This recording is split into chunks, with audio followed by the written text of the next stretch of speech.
തിരുവനന്തപുരത്തെ താമര തരംഗത്തിൽ നിയമസഭാ മണ്ഡലങ്ങളിൽ ഉൾപ്പെടെ കണ്ടത് ബി.ജെ.പിയുടെ തേരോട്ടമായിരുന്നു. സ്ഥാനാർത്ഥി നിർണയം മുതൽ തുടങ്ങിയ ആസൂത്രണ മികവും പ്രധാനമന്ത്രിയെ മുന്നിൽ നിർത്തിയുള്ള പ്രചാരണവും വോട്ടായി മാറിയെന്നാണ് ബി.ജെ.പിയുടെ കണക്കുകൂട്ടൽ.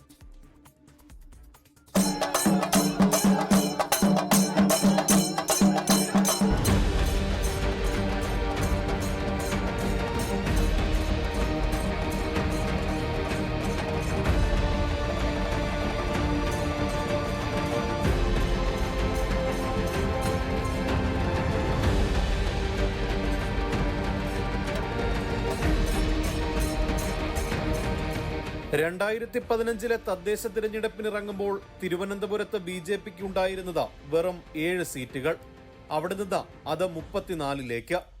5 വർഷങ്ങൾക്കപ്പുറം 2020 തദ്ദേശ തിരഞ്ഞെടുപ്പ് ഫലം വന്നപ്പോൾ ബി.ജെ.പിക്ക് വീണ്ടും ലഭിച്ചത് 34 സീറ്റുകൾ. ഇക്കുറി ഈ നില 50ലേക്ക് എത്തിക്കുകയാണ് തലസ്ഥാനത്ത് ബി.ജെ.പി. കഴക്കൂട്ടം നിയമസഭാ മണ്ഡലത്തിലെ 14 വാർഡുകൾ ബി.ജെ.പി വെട്ടിപ്പിടിച്ചു. നേമത്ത് 14-ൽ നിന്നും 17 വാർഡിലേക്ക് ഉയർന്നു. വട്ടിയൂർക്കാവിലും തിരുവനന്തപുരം മണ്ഡലത്തിലും വെന്നിക്കൊടി പാറി. പുതുതായി രൂപീകരിച്ച 6 വാർഡുകളിൽ ആലത്തറ, കുഴിവിള, കാര്യവട്ടം, ചെങ്കോട്ടുകോണം, സൈനിക സ്കൂളും ബി.ജെ.പിക്ക് ഒപ്പം നിന്നു. 40 വർഷമായി CPIM കൈയടക്കി വച്ചിരുന്ന ഇടവക്കോട് ഇത്തവണ കാവിയണിഞ്ഞു. ഒപ്പം ആറ്റിപ്ര, കടകംപള്ളി എന്നിവയും CPIM-ൽ നിന്ന് ബി.ജെ.പി പിടിച്ചെടുത്തു. കോൺഗ്രസിന്റെ കുത്തകയായിരുന്ന മണ്ണന്തലയിലും ആക്കുളത്തും താമര വിരിഞ്ഞു. ലോക ചരിത്രത്തിലില്ലാത്ത അഴിമതി നിറഞ്ഞ ഭരണം അതിന് വിരാമമായിരിക്കുകയാണ്. തിരുവനന്തപുരം വികസനത്തിൻ്റെ പാതയിൽ മുന്നോട്ട് കുതിക്കാൻ പോവുകയാണ്. ആരാധ്യനായ പ്രധാനമന്ത്രി നരേന്ദ്രമോദിജിയുടെ പിന്തുണയോടുകൂടി നഗരം വികസനത്തിൻ്റെ പാതയിൽ മുന്നോട്ട് കുതിക്കും. ഈ രാജ്യത്തെ ഏറ്റവും വലിയ നഗരമാക്കി തിരുവനന്തപുരത്തെ മാറ്റാനാണ് ബി.ജെ.പി നേതൃത്വം നൽകുന്ന NDAയുടെ തീരുമാനം.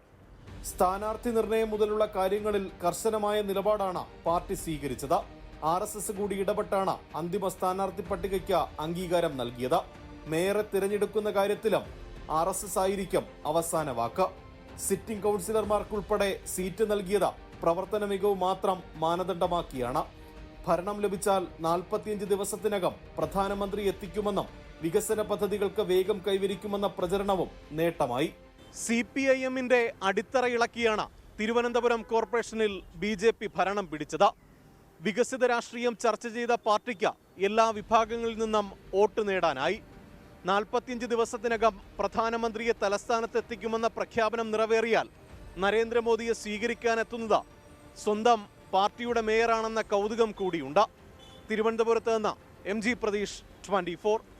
ലോകത്തെവിടെയായാലും ഏത് സമയത്തും 24 വാർത്തകളും ഓഗ്മെന്റഡ് റിയാലിറ്റി പാക്കേജുകളും എക്സ്പ്ലെയിനറുകളും വിശദമായി കാണാൻ ഞങ്ങളുടെ YouTube ചാനൽ നിങ്ങൾക്ക് സബ്സ്ക്രൈബ് ചെയ്യാം.